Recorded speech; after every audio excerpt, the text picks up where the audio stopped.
Hi, welcome to episode 7 of ChrisCast. My name is Chris Abraham, and today we're going to be talking about American superstition and American spiritualism. Because over the last 10 years, in my entire life, I feel like there are many people in America that believe that America is much more scientific and rational and modern and sophisticated and technological than we have any credit giving ourselves. I believe that America's a super form of our high schools, of any type of 80-20 institution where 20% of the people are doing 80% of the work and 80% of the people are doing whatever's left, I guess 20% of the work. For a time there, when I entered into academia at the university level and then continued on to having smart friends and living in smart cities like Washington, D.C. and Berlin, Germany, and even Honolulu, though there's a lot of superstition there and a lot of spiritualism there, I still was surrounded by a lot of liberal elite people, and especially when I was invited to become an attendee of Renaissance Weekend, there was nobody around me who wasn't a technologist, a programmer, an academic, a lawyer, a scientist, a philosopher, a writer, and of course doctors and therapists and psychologists and so forth, all of whom have very strongly rational beliefs in a universe of matter and energy that can be broken down to a nano world and a macro world and a cosmic world. Cosmic being the astronomological way of defining cosmology, not the astrological way of defining cosmology. But over the last 10 years, probably 20 years, and we'll go into Hawaii animism later, and we'll go into my personal beliefs later, and we'll go into my spiritual beliefs later, none of which are traditional. But for now, I just want to kind of discuss my obsession with Coast to Coast AM. Also with Dark Matter Digital Network, with Midnight in the Desert, and Dave Schrader, I believe his name is, and of course George Norrie and Art Bell and Ian Punnett and all the Georges that make up that entire world. And I'm completely fascinated every day by the number of people who are obsessed and compelled by numerology, by spiritualism, by ghost hunting, and not in an ironic way. Cryptozoology, such as the pursuit of things like the Jersey Devil or the Chupacabra, or of course Bigfoot and Nessie, the Loch Ness Monster, etc. An obsession with the paranormal, such as ghosts and demons and possession and psychic vampirism and the concepts surrounding hexes and putting people having spiritual battles between light and dark and good and evil. I've even seen or heard George Norrie from Coast to Coast AM comment as to how quickly all the call-in lines light up when they have someone who is willing to tell the future or tell the past or talk to a dead relative or read their numbers or their astrology or their their zodiac to them. And I believe that, and that's not even including traditional and non-traditional religious beliefs, such as, of course, Christianity, Catholicism, people who believe strongly in evangelical Christianity, Kabbalistic Judaism, which purports to be rational. But, if you explore the Kabbalah or any type of devout orthodoxy in Judaism, it's as irrational as any other type of paranormal or spiritual theory, insofar that while it does maybe break everything down to numbers, symbols, forms, and even mathematics and geometry, that doesn't mean anything, right? That doesn't mean anything. The moon doesn't mean anything. The stars' alignments don't mean anything. Gravitational pulls between peoples and the stars and so forth don't mean anything. At least they don't mean anything to the people who self-report themselves, who self-report as rational, agnostic at the best, and atheistic at the worst. People who believe that we are nothing more than moral animals, sentient animals who may be not even superior to animal kind or the animal kingdom, only benefiting from evolutionary advances in the brain and the coincidence of having our appendages placed in places they are, an opposable thumb, the ability to run and walk, the ability to use our hands in very sophisticated ways, and of course the vocal folds, the voice box that we have that allows us to communicate in complex verbal ways. But even those fully rational people often succumb to very simple fears, irrational beliefs. But I'm not going to go into those. I'm going to go into the fact that even Christian religious people, even my fellow Episcopalians, throw shade at other spiritual beliefs, completely not recognizing the absolute insanity of a faith-based system where a God... I'm not going to even insult Episcopalians as to believing that God is a benign and beloved, not benign, but a loving Father in the sky. I would say that at least in the Reformation of Episcopalianism, there's a belief that, or a pursuit of the ancient church, of the old church, a church that is much more metaphysical than literal, a Bible that is much more philosophical and illustrative than literal.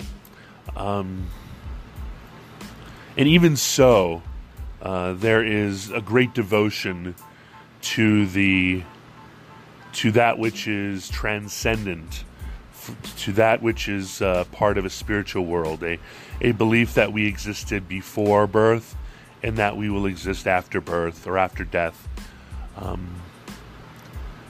and that we can commit our lives to grace, kindness, and love that transcends the ability of man on his own, or even in community, in that we believe in God, our Father, and Christ, and the seen and the unseen, and in many ways, it's exactly. There's nothing different aside from the hubris and arrogance of believing that your monotheistic deity is in fact true, and Scientology's isn't, and Mormonism's isn't, and there's no such thing as Buddha.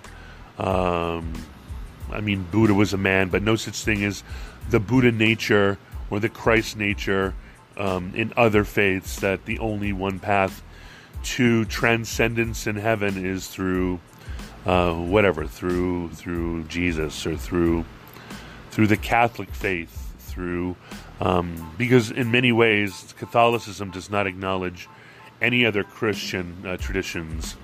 I was told very candidly that while it was nice that I was pursuing Catholicism light and Episcopalianism, I needed to recommit myself to Rome, and I needed to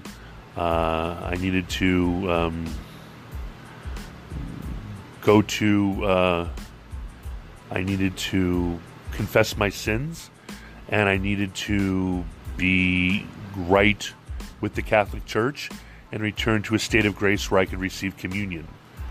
So that's very specific, and that's very exclusive and excluding and exclusionary.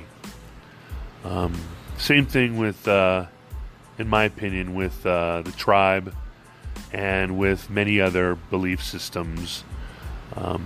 And one of the most important things that I've discovered over my thoughtful pondering, if it is thoughtful, I know it's pondering, is that I remember during the various and sundry 1980s, 90s, and 2000s dips in the Russian economy, I know that how we loved to humor ourselves on the backs of the poor Russian people, who always tended in times of struggle to retreat to spiritualism. And by spiritualism, I mean, let's see if I can get two other definitions of what that is. Alexa, what is the definition of spiritualism? Spiritualism is usually defined as the belief or doctrine that the spirits of the dead, surviving after the mortal life, can and do communicate with the living, especially through a person, a medium, particularly susceptible to their influence. For more, ask me to give you more definitions for spiritualism.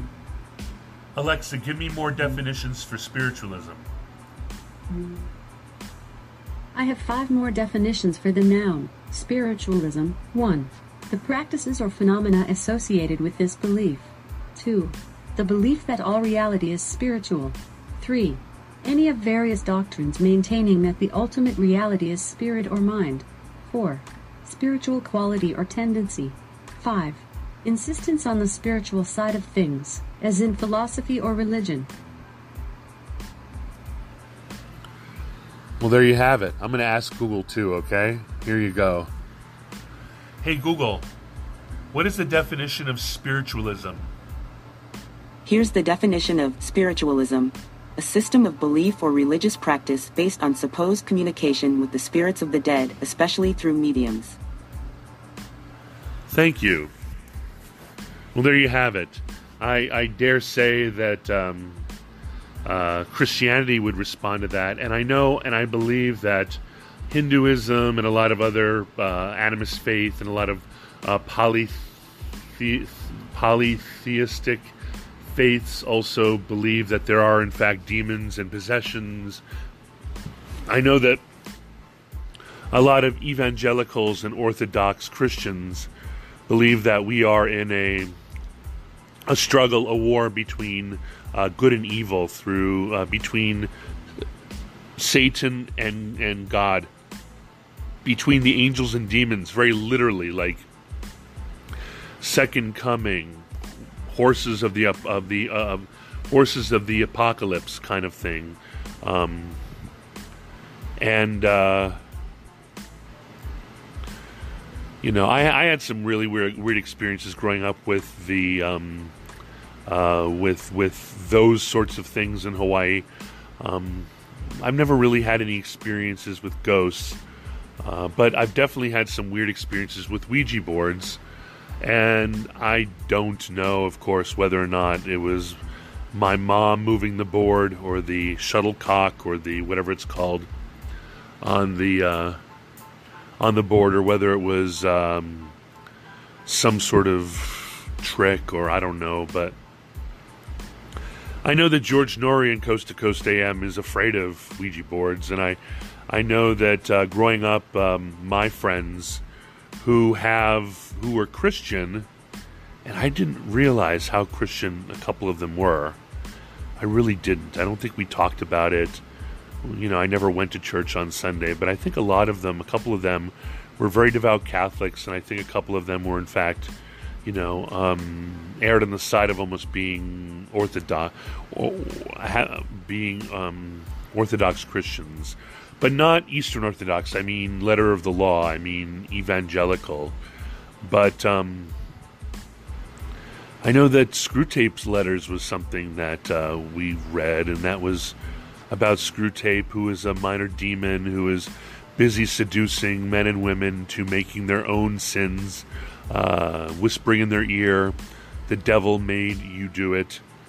And so I think that the literal existence of a pantheon of evil, of Lucifer and his demons interacting with us every day, trying to aggressively fool us into believing that either he doesn't exist, or by secreting, I don't know, dinosaur bones into the stratus, into the striated levels of history, and convincing us that the world isn't 3, 4, 5, 55, 4,500 years old, and that we live in a world of millions and millions and billions of years, just doesn't cut it for people who literally believe in the Word of God. And there are more of them than there are of, quote, us, because, I would say, am I an animist? Do I believe that we're all manifestations of energy and we're all interacting in a way that is convenient and consensual?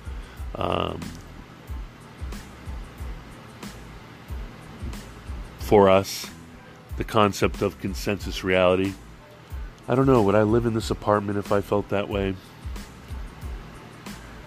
Anyway, on the surface, I like to believe myself as a rational man. I don't know if my friends agree with that, but I definitely do not believe that the world is either angels or demons. I don't believe that every evil thing that has ever been done has been done because of the devil, or because of the weakness of the flesh.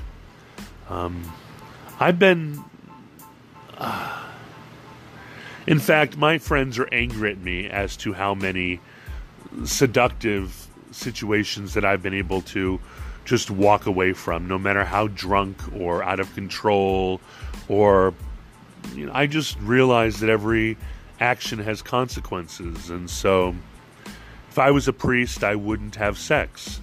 If I was a teacher, I definitely wouldn't have sex with students. If I was these are just things you don't do. These are not things you want to do desperately and then do and feel terrible about. These are just things that, so in my opinion, a priest should be able to have a lap dance every night of the week and then be able to go home not having had sex with a stripper, right? I don't know if it's fair to restrict people of the cloth from masturbating. I believe that that's just a natural process. I believe that that's not even To me, sex is a two-way street. So I do not necessarily... I do believe oral sex is sex, but I don't believe masturbation is sex. I believe masturbation is sensual and sexual, but isn't sex. I believe mutual masturbation or masturbating someone else's sex. However, the older I get, maybe I just even believe it's therapeutic. I've decided to stop being all judgy about people who go to massage therapists and so forth and receive a happy ending. Like, I'm just not willing to waste my time feeling any judgment for people who do these things as ways of expressing themselves. In the 80s, I got really angry at... It's neither here nor there. I just think that if you're going to do something shitty, remember that you're going to bring it home to your own spouse.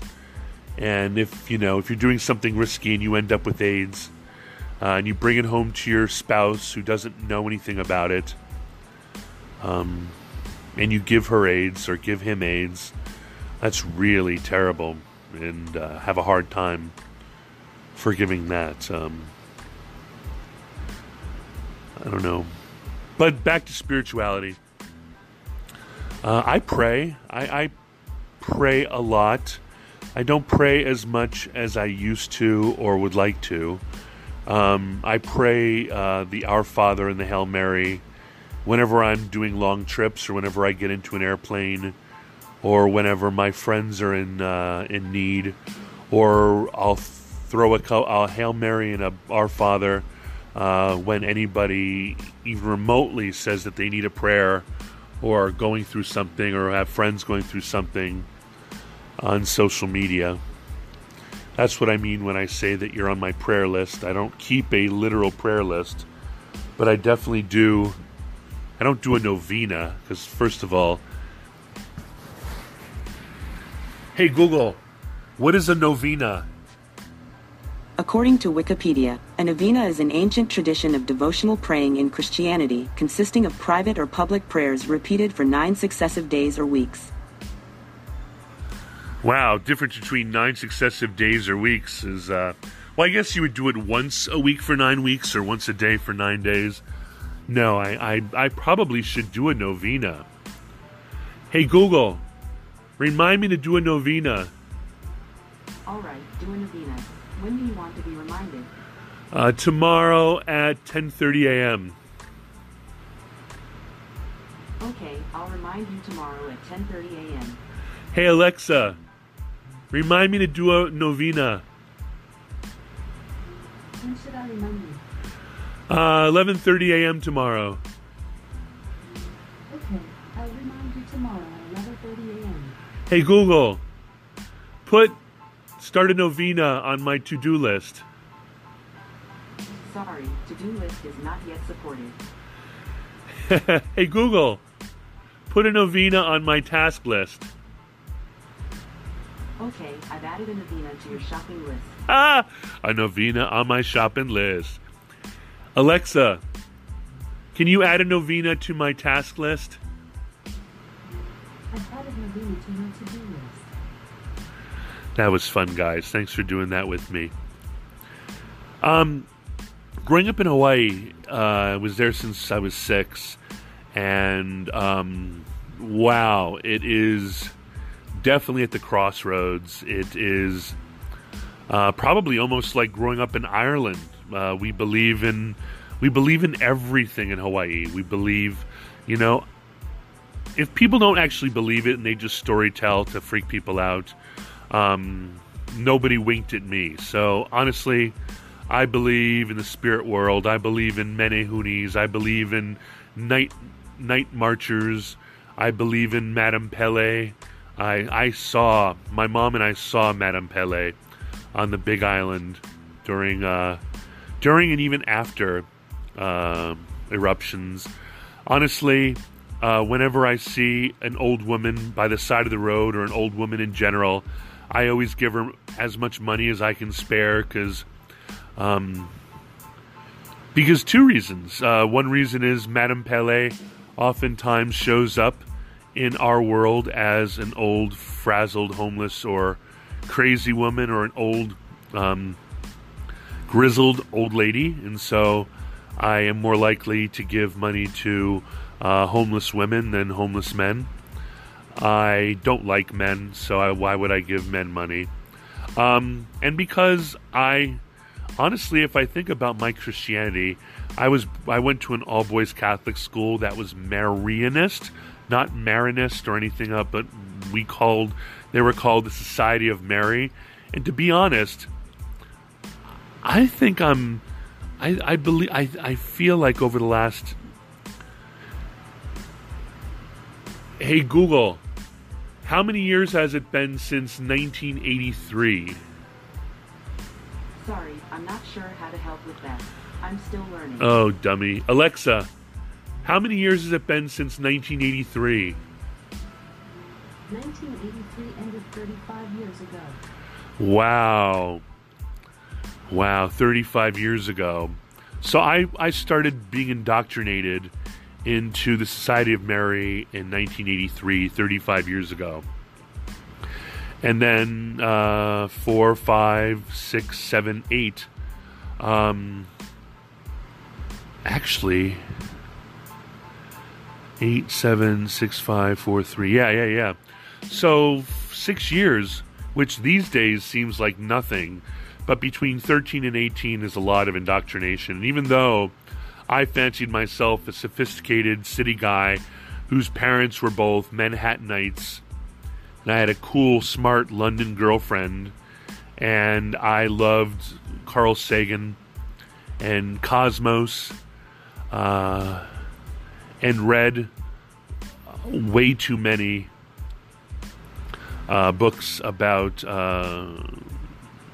science, astronomy, relativity, and of course, as Mark Harrison, my friend, knows, I had a strong interest in both terrestrial zoology and also marine biology, marine zoology. And even I love me some Mary. I love Mary. I love Mary, Mother of God. I believe that Mary is the hostess is the hostess, and she lets you through the door. I know, in the Bible it says you got to get to know Jesus to get to know God, and that Jesus needs to know you before you come knocking at his door. But I've got all my money on Mary, and I love goddess worship, and if Mary allows me to do and perform goddess worship, and if I can, in my quasi-Santorian brain, conflate beautiful, fiery Madame Pele with beautiful lady in a blue dress, Our Lady of Peace, our sweet Mother Mary, comforting us into one person, then I am happy about that. I am comforted, and that makes me happy. But in Hawaii, there are even Buddhism and Shintoism and all the other variations of Asian belief, and including even Hindu belief was in Hawaii when I was growing up. And so according to those beliefs and according to Christian beliefs, there's demons and dead people everywhere. And I remember my friend, I think it was James Chan told me, but it might have been Miles Maeda or something. I think James was really, being Christian. I wasn't Christian at all at St. Louis. It was really funny. I even told my mom that I didn't have to get confirmed. And she didn't make me. I ended up getting confirmed as an Episcopalian years later. So I am baptized Catholic. But then I left the Catholic Church and I moved to a cute little parish called called St. James's. That's an alarm that I'm supposed to swing the kettlebell, so excuse me. Back when I was dating Michelle Nolan, and she was an Episcopalian, and we discovered Father Downing at an animal blessing. So, what was my point there? I completely lost my train of thought. My buddy James told me a story. I think it was James. He lived with his grandmother and many extended families in Hawaii. He lived with his grandmother and his mom and his dad and his brothers and sisters, I guess. And he was, everybody lives close to each other in Hawaii. And he was in his room and he heard the next door neighbor was having a party. And it was loud, and there was the clinking of dishes, and there was the clinking of glasses, and there was music, and there was people talking, and he couldn't really make out anything. And he was trying to get to sleep for school, so he tried, and finally he got up, opened his window, looked outside, and the house next door was dark. There was nobody there. So he sort of freaked out, and he got down on his knees, and he started praying to Jesus, and, dear Jesus, banish this evil, banish these demons, protect me, surround me with your light, those sorts of things they tell you to do. And he went anyway. The party stopped. It ceased. Poof, went away. All the sounds, all the noises stopped immediately. Right now, I'm supposed to stop swinging a kettlebell, and went to sleep. Had a beautiful sleep that night. No dreams or anything. Woke up and his grandma was pissed. Oh man, like she had a very real relationship with the deceased people in her life. I believe that this is commonplace in Shintoism and some Buddhism, and I know that Hindus believe it. When you worship the spirits of your family, your deceased family, your extended family, your relatives, your all the way down, all the way back, in addition to your guru or your so he went ahead and he sent all of grandma's friends packing, and she was pissed. Ooh, that was a really awkward breakfast. And I believe him.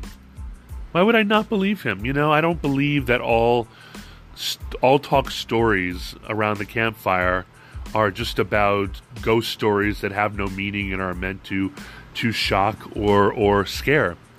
I believe that if you let people talk, if you let people share, if you let people understand that they're not going to be judged, you're going to realize that a lot of people around you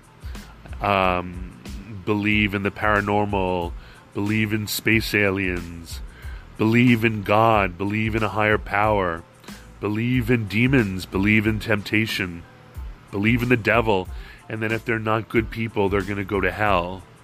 They believe in palm reading. They believe in numerology. All of my friends in Hawaii, at some time or another, go to this awesome Vietnamese soothsayer, and she reads tarot, and she reads, I don't know if she reads tarot, but you can always find someone to read tarot, to read your palm. You can always find someone who will do your numbers, who will find your zodiac down to the minute and the day, under what stars you were born. And these people aren't just doing it as a lark because they're at Coney Island and there's a crazy woman, Slavic woman from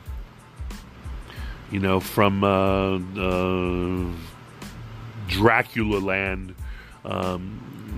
that will, give them a reading. Like, this is deep stuff. I don't know how literal or figural the belief in a grand architect is in the Masons. But I do believe that the prayers are sincere. I do believe that the desire to become better men is sincere. And I believe that the pledges and truths that the people live in my lodge are sincere and honest and honorable. I believe that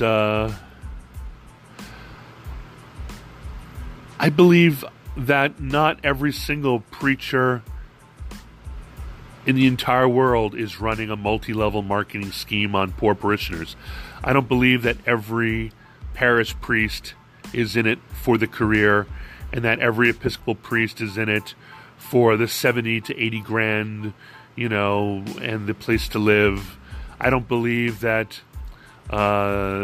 theological seminaries are filled with con men and con women who are winking their way to the pulpit and spewing garbage that they want to feed us, the pigs, who will eat anything as long as it's called spiritual food. I believe my dad when he said he saw a UFO. I believe that he was with Mary Vandeven when he saw it. I believe that he saw a ghost on a lighthouse. Was it on Molokai, Lanai, or Maui? I don't remember. Could have been a trick of the light. It could have been some people believe that it's a real ghost. Other people believe that it's the lighthouse reflections. People believe that there are poltergeists. That people believe that Halloween is the thinnest point between here and the other. Other people believe that there are ley lines and that the earth is an organism, and that we and she and it and us and the universe are all part of a giant god or goddess trying to get to know his or herself, that we are in fact of God in an attempt to know each other and ourselves. There's an infinite number of beliefs. I've heard people routinely believe that anyway, we'll go into all these other things, but people believe that there are 5,100 different species of aliens, that they live among us.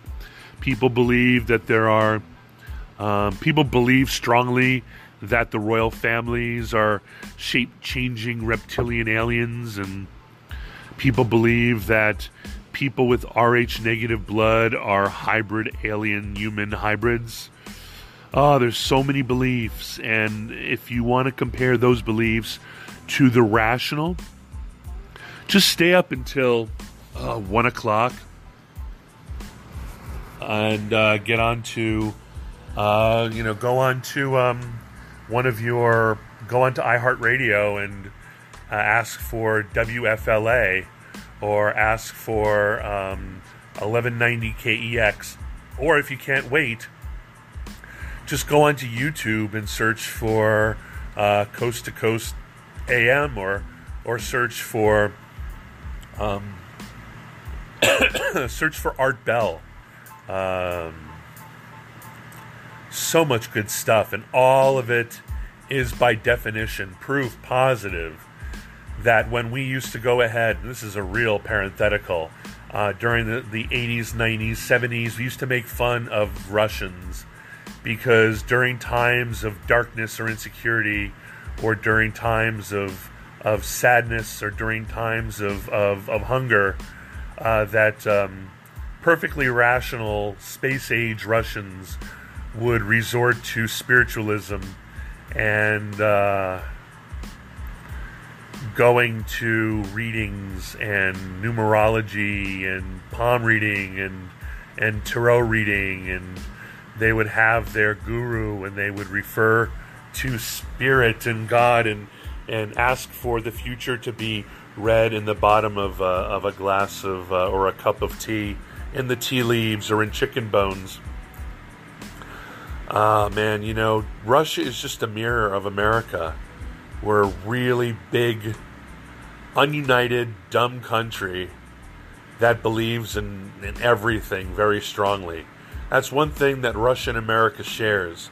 We're true believers, although we don't know quite what to believe. It's all over the board, but whatever we believe, we believe it. We're willing to fight over how much we believe it. So when you hear people say that Nancy Pelosi is a demon, they're not speaking figuratively. Maybe when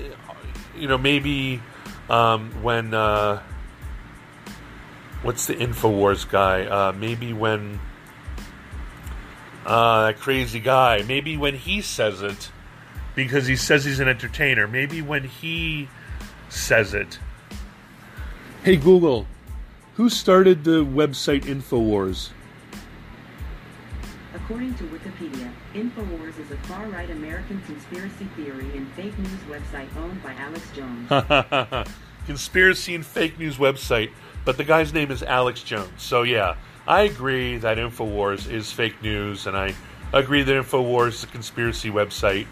And I can't tell whether or not Alex Jones is in fact a true believer or a con man. But when he says that Nancy Pelosi is a demon, he might be saying it just as entertainment, you know, as a showman. But when 80% of America hear that Nancy Pelosi is a demon, they translate that not into her politics are inconsistent with our beliefs, but rather they hear Nancy Pelosi is part of the demonic realm, that are Luciferian and are innately shape-shifting, fetal blood, child-sacrificing, shape-shifting reptilian aliens of the kind that conspiracy theorist and madman footballer, awesome frickin' most entertaining dude David Icke says. So look more into that, but I think that at the very least, people believe in imaginary men in the sky who love us and want the best for us.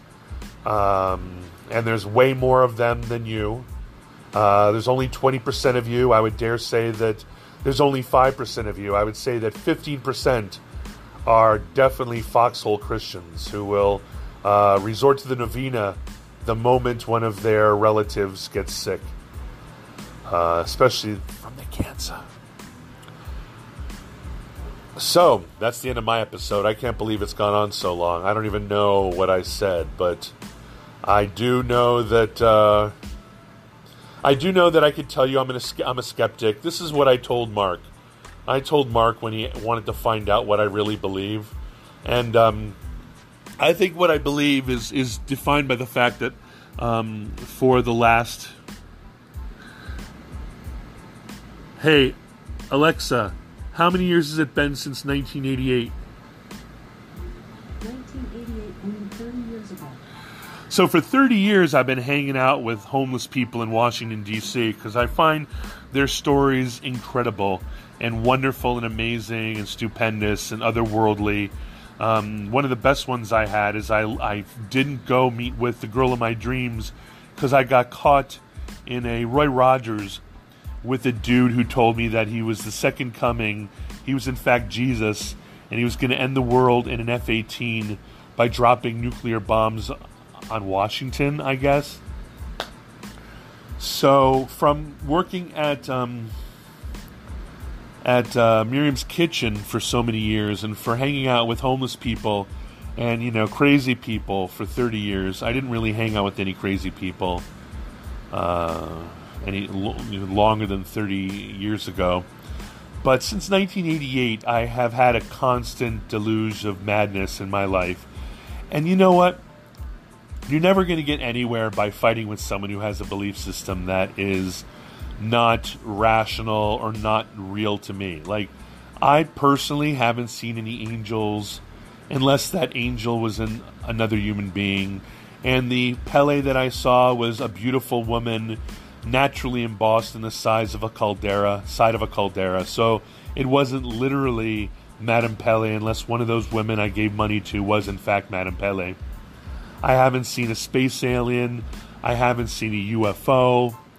I haven't been abducted. I even, when I was on the vestry of an Episcopal church, was sort of like the board of spiritual and practical board of directors. I would even totally go to Holy Hell Week and spend all night Maundy, Thursday, making sure that the icon and the holiest of hosts was sat with, awake, as the disciples of Jesus didn't do. It's the Garden of I forget the name of it. Alexa, what's the name of the garden that Jesus and his disciples spent the last night in? Alexa, what is the name? Hey Google, what is the name of the garden? Here's something I found on reference.com. Google keeps a note. Sorry, I don't know how to help with that. 2013. Did that answer your question? Yeah, answer my question. Hey Google, what is the name of the garden that Jesus and his disciples spent their last night in? Sorry, I'm not sure how to help. Is it learning. Gethsemane? Garden of Gethsemane? Anyway, I want to make all kinds of mistakes that you guys have to go in comments and send me voicemail. And is it Gethsemane? Hey Google, what is the Garden of Gethsemane? Sorry, I can't help with that. I totally have the name wrong. Alexa, what is the Garden of Gethsemane? According to another Amazon customer, Gethsemane is a garden at the foot of the Mount of Olives in Jerusalem, most famous as the place where Jesus prayed and his disciples slept the night before his crucifixion, i.e. the site recorded as where the agony in the garden took place. Woohoo! I think I pronounced it wrong, and if you asked me to spell it, I couldn't do it for you. So Maundy, Thursday, you sleep overnight, you stay up overnight with Jesus, and in my church, it's this beautiful consecrated sacrament that is put into this box called the something, the host container or something, and it's illuminated and looks sort of Eastern Orthodox, and you sit there, and man, like, people have amazing personal spiritual epiphanies and experiences. And the beautiful girl that I was with, who because of insecurity I had no clue was into me until later, Ruth, she saw the she one might call it as being having her eyes play tricks on her, but she saw the host float, and she saw all kinds of stuff. I don't remember right now, but I've never personally experienced anything like that. I'm told that when you're with someone who isn't living in this particular world, that you only make them angry by trying to convince them that where they're living doesn't exist and what they believe isn't true. So going back to my parenthetical, and this is also something that happens that they tell you to do with Alzheimer's patients. Live with them in the moment they're experiencing. Do not fight them over the time and the date. Do not convince them that you're not their husband, that you're their daughter or your son or grandson. Do not play their game. It's not cruel. It's actually the right thing to do. And so, according to Mark, because I am always willing to not just indulge, it's not a condescending thing, it's not noble obligation or a condescending noblesse oblige, which is redundant. It is literally, I believe you when you tell me that you, like a beautiful, wonderful Mormon girl named Janet told me, that she literally speaks with God and Jesus like man to woman all the time, not just metaphorically, but literally. And I envy that so much. I envy that so much. And I believe her. There's no reason to believe her. She's Harvard educated. She's genius. She's rational. She's beautiful. She's successful. I believe everything you believe. And I don't believe any of it necessarily, except, leitmotif faith, I believe everything. But I don't believe anything. It's hard to explain. When I'm in a church, I really pray so hard for God to reveal Himself to me. And when I'm in a Buddhist country, I ache for transcendence and nirvana. There's a craving, but I haven't seen it in my life. I've had an Irish Catholic mother who had a lot of suffering. Oh, you know what? I had this great conversation on No Agenda Social yesterday, and it comes down, and this is my closing remark, because I'm approaching 60 minutes, which means I'm going to have to really squash this MP3 so I can get it up onto things. But it's the whole why, if there's a God, why does He do such terrible things to good people, or why doesn't He stop war, or why doesn't He save kids from cancer, or why did He let 9 million Jews die in concentration camps, or why did He allow slaves to be held for hundreds of years in America or anywhere, or why does He allow child brides? All these things, and I can just play it from anyway. Let's get rid of God for a second. Let's absolve Him and remind ourselves that the worst thing, I know that we're brought up believing that really engaging with the world is the best way to make the world a better place. But to let you know, to tell you the truth, stop doing stuff. If everybody stopped doing stuff, the world would be a nicer place by default. Yes, true. Sick people wouldn't live as long. Sick people would probably perish right away, but they would perish in countries that could not sustain life. True. That would be really painful. Not doing stuff.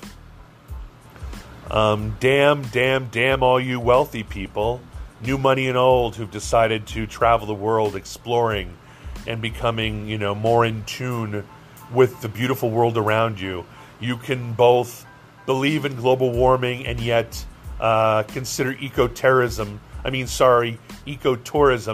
to be something that only you did. It's only your little thing, not a multi-billion-dollar business that is in fact putting deep gouges into very delicate ecosystems.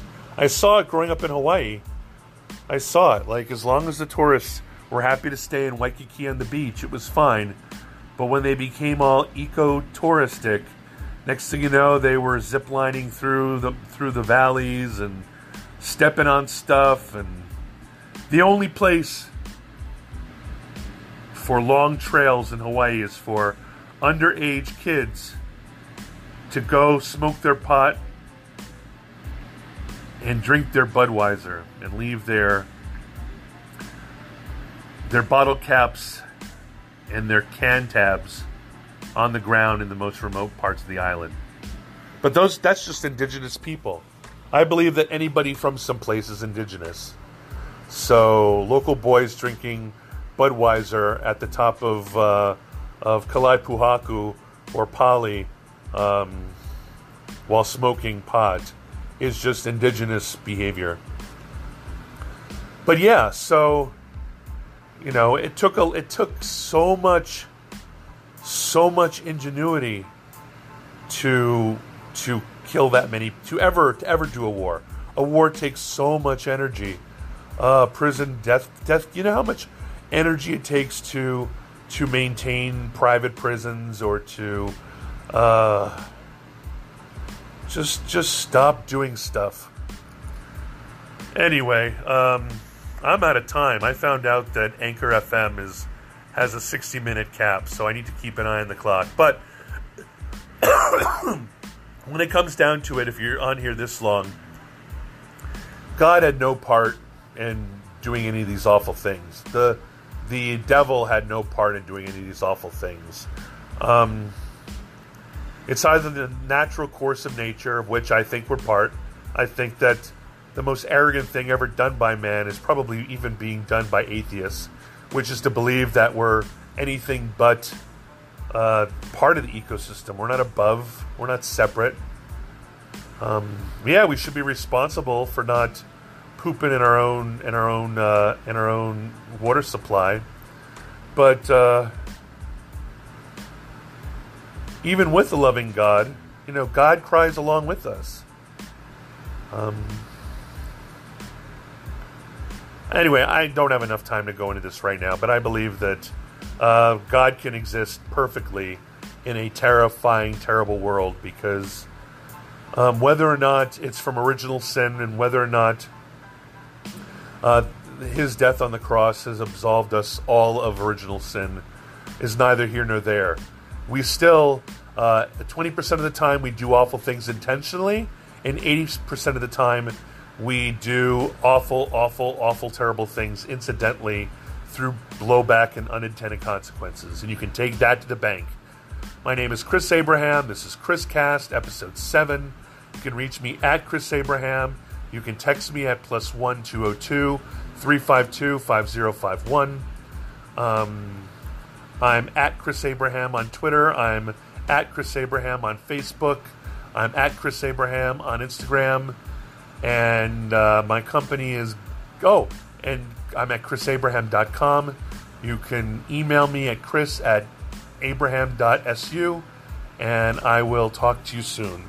Mahalo.